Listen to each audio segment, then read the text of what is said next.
Good evening, and it's Lilia and Clare here from Scotland's Wild Medicine. It's a book, it's a festival, and it's retreats. How are you doing, Clare? Good to see you. Sorry for being late.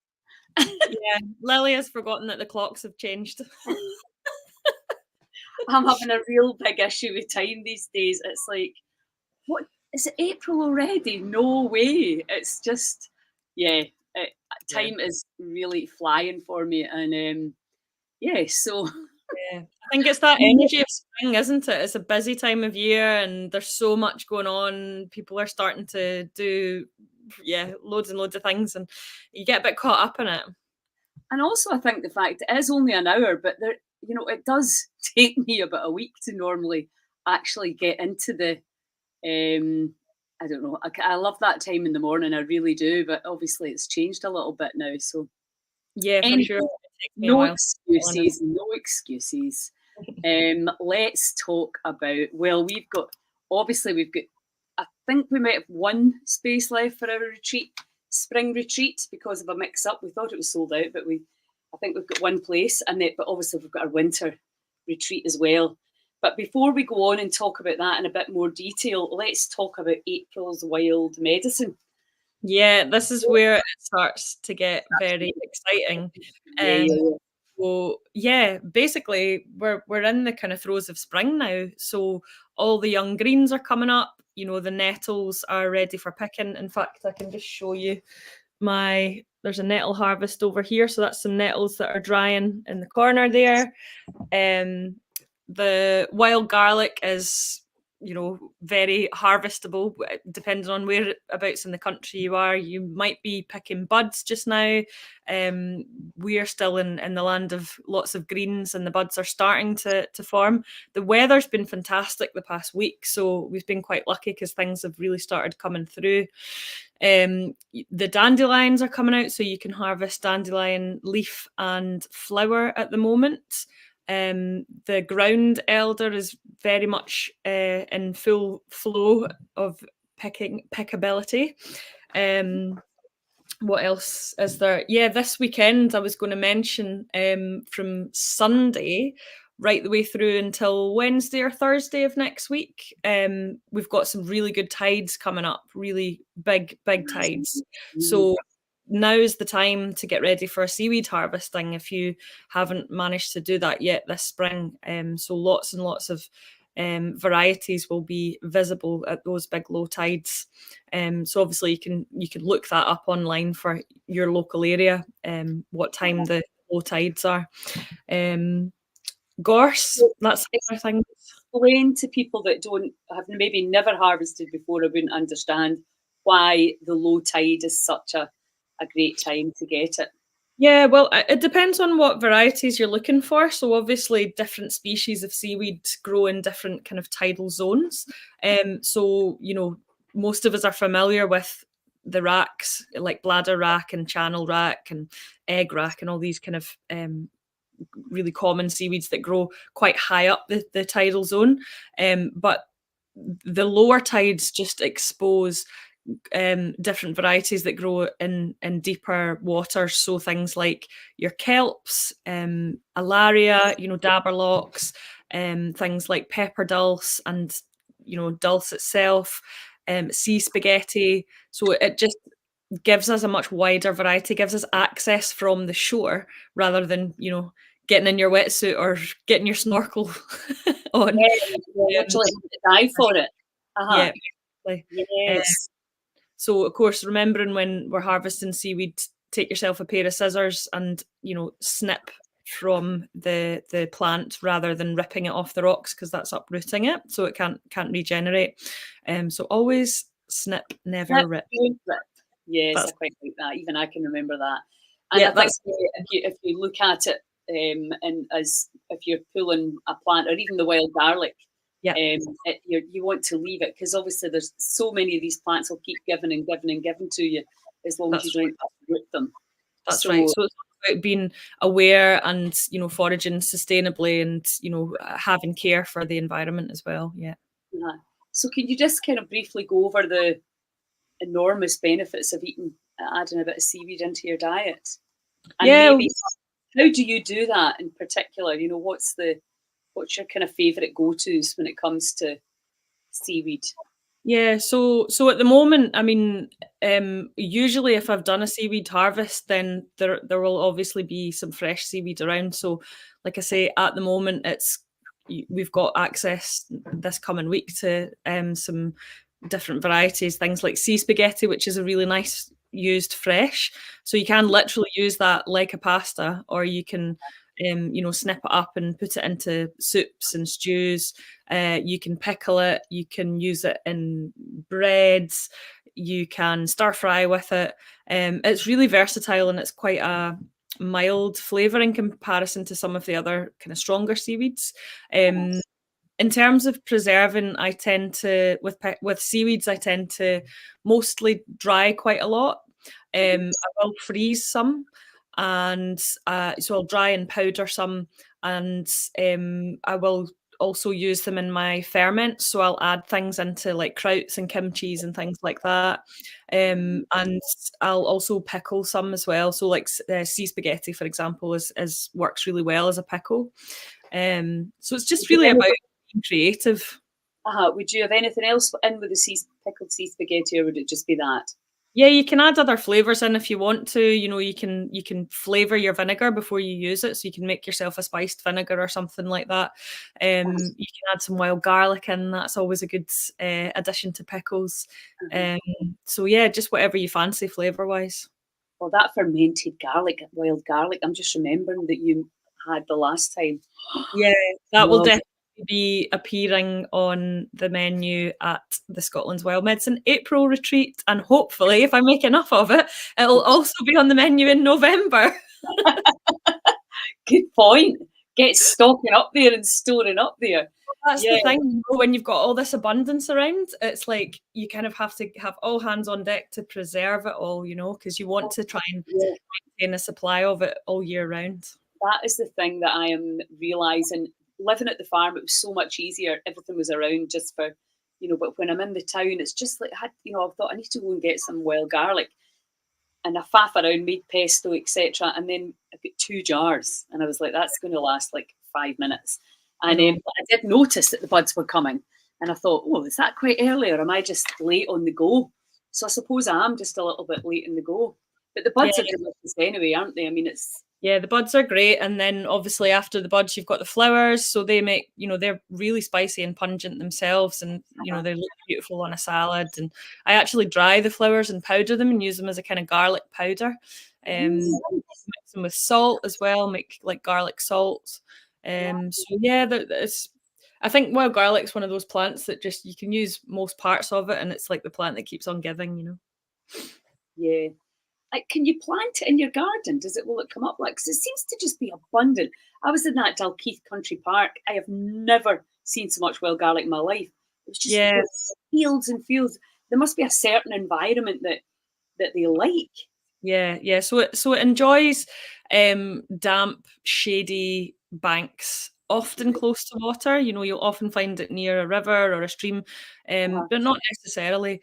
So yeah, it's a woodland plant really. So it does tend to like that shady, damp environment. So if it finds a spot that it likes, it will spread very prolifically. So as you describe, you can sometimes just be in these carpets of wild garlic, which is great, Fantastic, absolutely. The only thing is, obviously, in a park like that, dog pee you've got to be careful for. But that's true. You can take it home and wash it anyway, can't you? Yeah, if you're concerned about things like dog pee or any other contaminants, then you can just wash what you harvest, or harvest it while it's raining. Top tip. But there's all other things coming out now as well. We're starting to see some of the flowers coming through. So you've got like your dog violets and your primroses.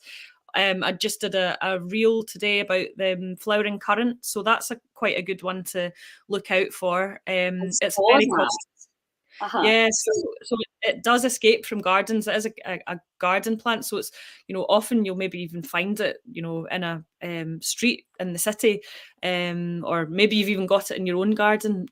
So that's a really nice one. It's got that great kind of curranty flavour. So anything that you would use, you know, like a black currant kind of flavour for, you can use the flowering currant flowers.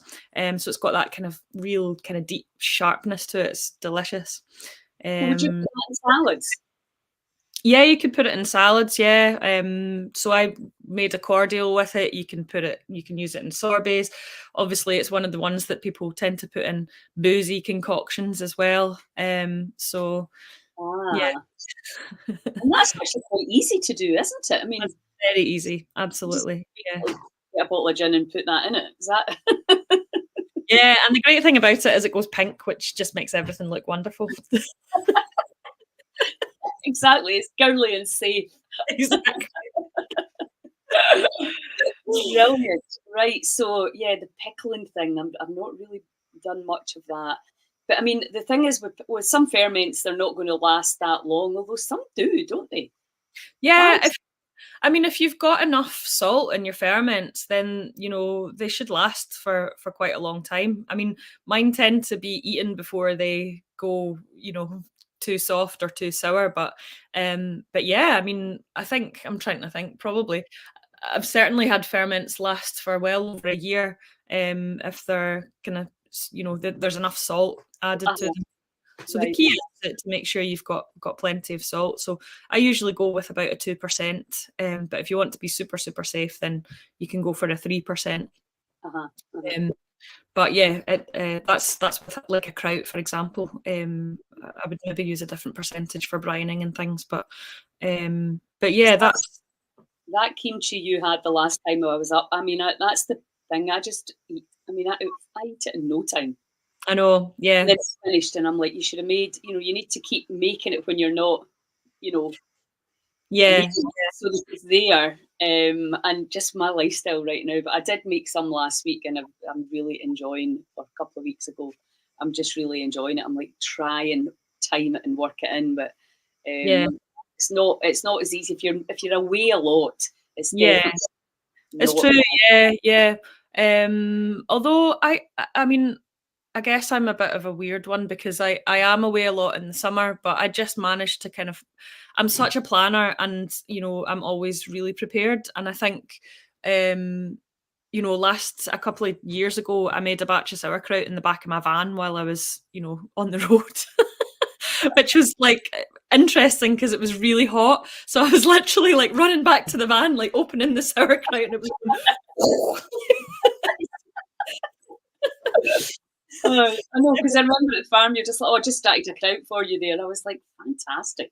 Yeah. Because it is, again, it's just creating these habits, isn't it? It's all about that.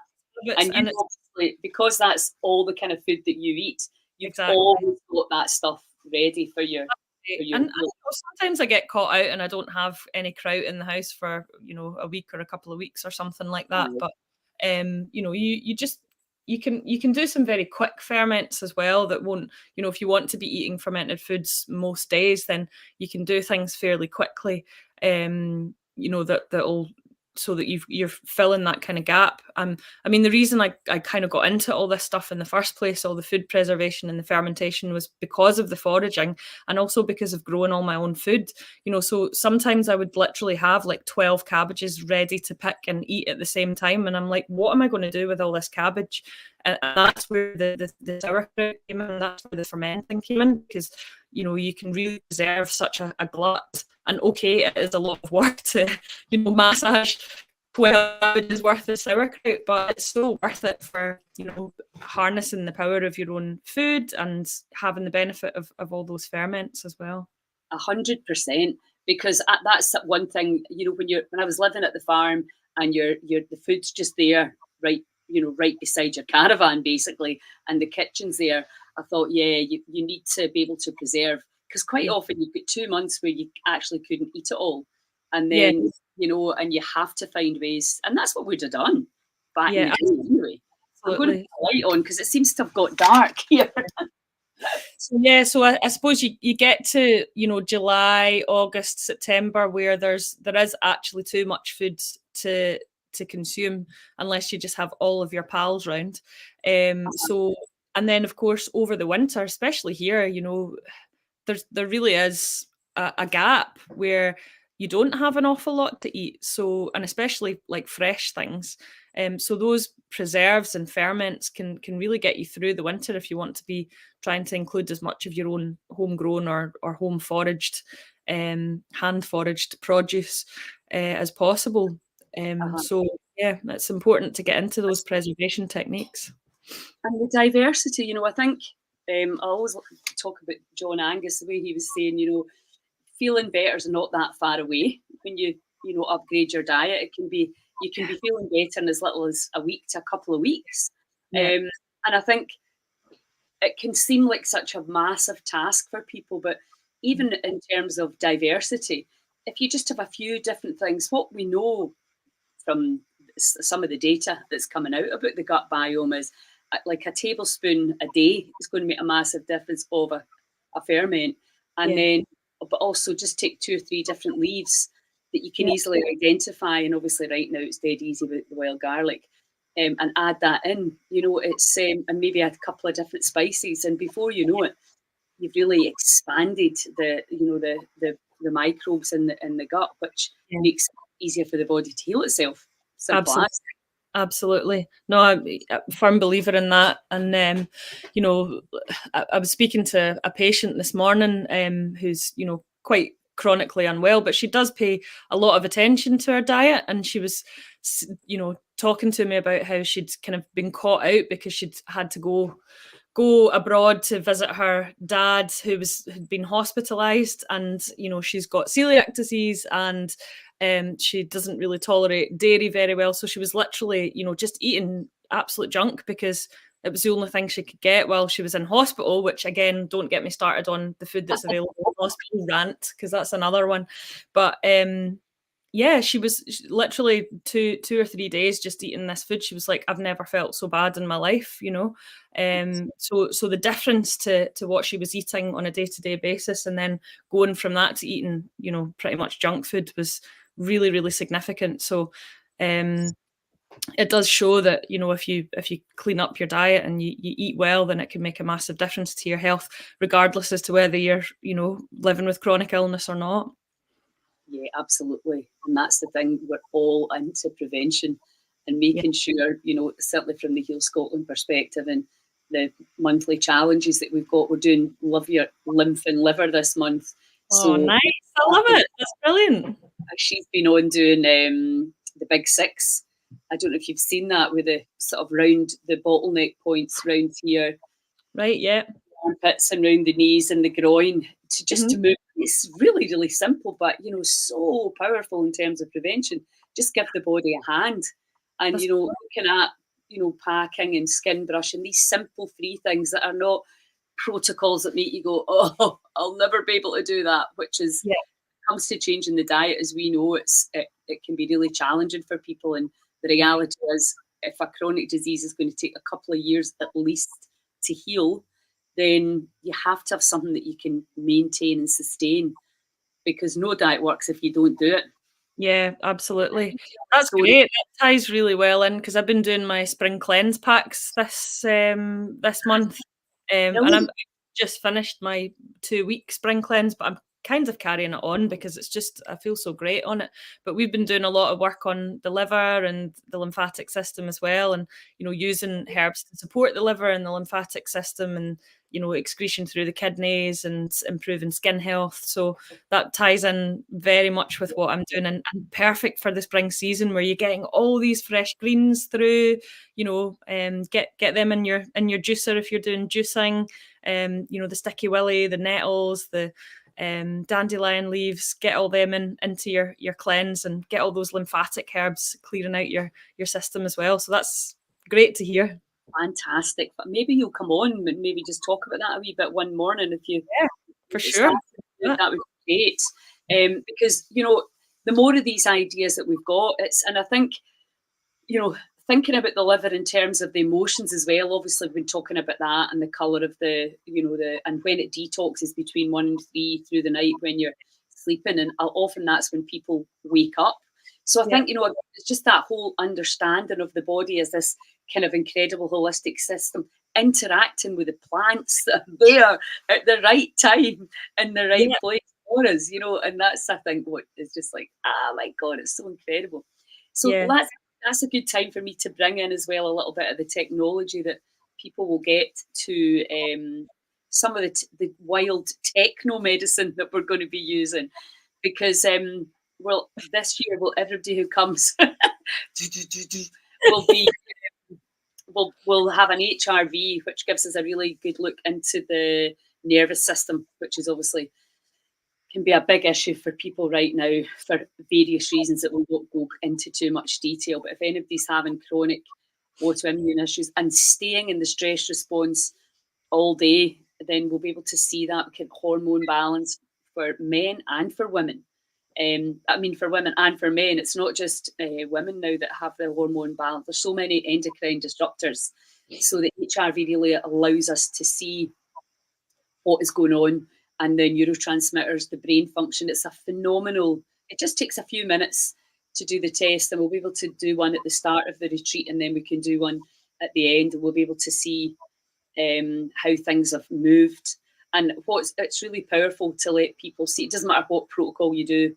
I've seen people doing cold water and coming out and their energy system's going to 100%. I've seen people do psilocybin and it's just gone down because it's obviously exhausted the body. You know, when I've measured a lot of things before and after, letting go, the nervous system, you know, the Quest 9. The other thing that people will get when they come on this retreat is a free week of personalised sound healing for them, if they want, because not everybody wants to look at this. This is absolutely optional. But we can really, with the Genius Insight, we can really look to see the mind, the body, and the biofield, so that, you know, all the three kind of main areas where we can see what is stressing the body today. Yeah. Could be a lot of people have been measuring recently. Obviously, I've had the Lergy, and you can see it quite clearly.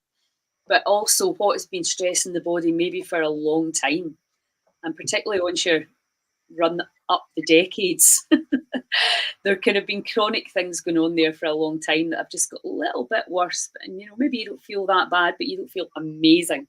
So it gives phenomenal. And then you and I obviously can help people have a clearer plan for when they go home, and how they can bring the foraged foods really into your life and making their own medicines, because I know that obviously people go home with their own medicines from our retreat anyway. So but we really want to get that message through. We've got some of our regulars coming back as well this year, so it's great because it's nice to be able to move people on to the next kind of level, as well as introduce people that have never been before. And obviously we're going to the restaurant for a forage dinner. Yeah. What's it called again, the restaurant? The White House. White House. I keep wanting to call it the They're White using kind of local Yeah. local ingredients, and they do incorporate some foraged foraged things into their menu as well. So yeah, there's going to be that's going to be a real treat.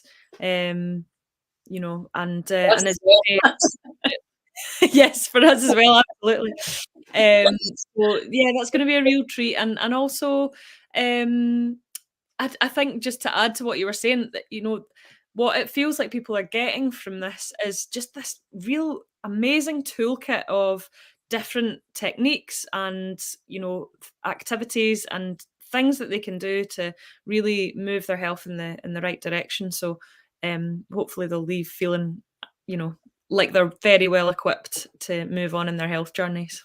Yeah, and like I'm always saying, why is healing not an exciting journey? You know, if somebody said to you, right, in a few months' time, you're going to feel amazing. And then it's just like, like what? Yeah, because change is hard, isn't it? Like, you know, absolutely. So even if it's change for the positive, even if you know it's going to be good, change is not easy. You know, and we always have so much fun. Somebody saying, I highly recommend this. It's a game changer, and I remain utterly thankful for the experience.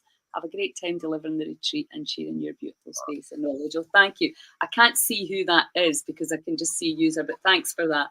Yeah, and obviously we're up beside your medicine garden, which is pretty special as well.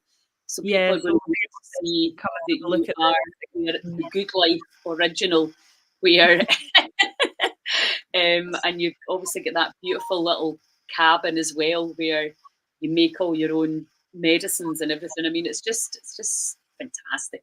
And then obviously we've got all these water masses around you. That beach, I can't remember that one, all the sand. Oh my God, I loved it there. There's some really beautiful spots to get in the water. I'm so excited to share some of my absolute favourite dipping spots with you. Oh my goodness, it's going to be so great.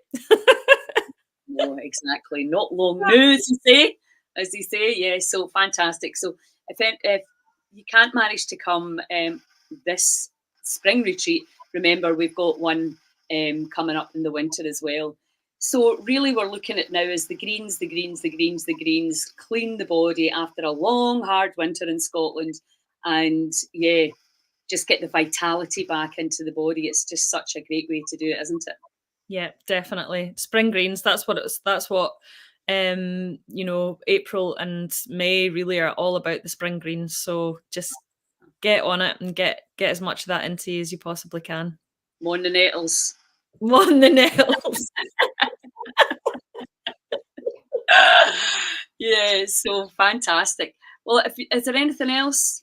Have we forgotten anything? That's April, really kind of just get the book. Yeah, if you want any more info, there's plenty of information about some of the common plants that are available to forage in April, and obviously all the ways that you can prepare and process your herbs to make medicine, and some recipe ideas as well. So and then of course you can look at the Heal Scotland Facebook or Instagram, and you can look at my Facebook and Instagram. I've been posting pretty regularly about what's coming through and what I've been up to in terms of what I've been foraging and making at this time of year. So if you want any more tips, you can follow me. So I'm West Highland Herbal on Facebook and Instagram. And you've just finished with your Herbal Helpers, haven't you? Yeah, finished with Herbal Helpers. So that's volunteer. I do 3 times a year. So I do a spring, a summer, and an autumn one.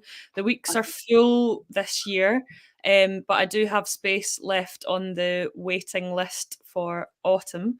And yeah, next year I haven't released the dates yet, obviously, for next. It's only at the beginning of 2024. But yeah, if you are interested in volunteering with me, the best way to find out about the dates for Herbal Helpers is to sign up for my newsletter, which you can do on my website. And actually, I'll tell you a wee story just quickly.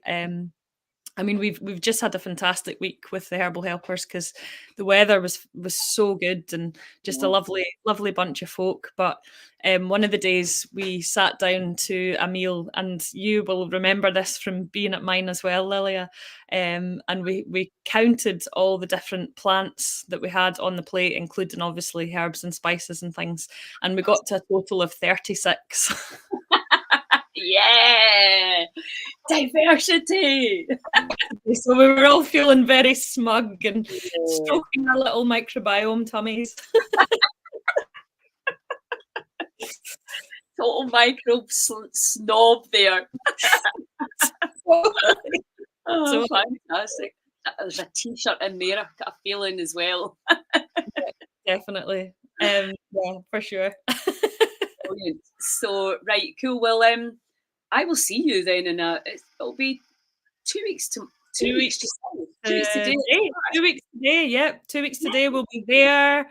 Like you say, one place left. So if anybody else is tempted into joining us, get signed up. Otherwise, come join us in the autumn. Fantastic. Okay, hun. I will we'll sign off now, and I will see you in 2 weeks. All right. Take care, everyone.